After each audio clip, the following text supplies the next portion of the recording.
If you're encountering the error message, "Sorry, this payment can't be completed due to regulations on PayPal," it typically indicates that the transaction is being blocked due to regulatory compliance issues, account limitations, or restrictions related to the recipient's country. Here's how you can address this issue. Recipient's account limitations. In certain countries, such as Egypt, PayPal users are required to link a Visa card to their account to receive payments. Without this, incoming transactions may be blocked. Action. Ask the recipient to link a Visa card to their PayPal account. Unverified sender account. Your PayPal account must be fully verified to send payments. Action.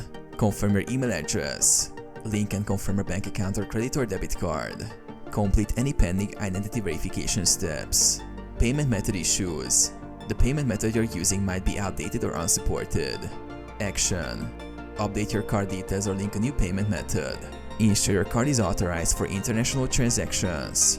Regulatory restrictions. Some countries have strict regulations that limit or prohibit certain types of transactions. Action. If the recipient's country has such restrictions, consider using an alternative payment method or platform that operates within those regulatory frameworks. Account limitations or holds. PayPal may place limitations on accounts for various reasons, including suspicious activity or compliance requirements. Action. Check your account for any notifications or alerts. Resolve any issues by following the steps provided in your account dashboard.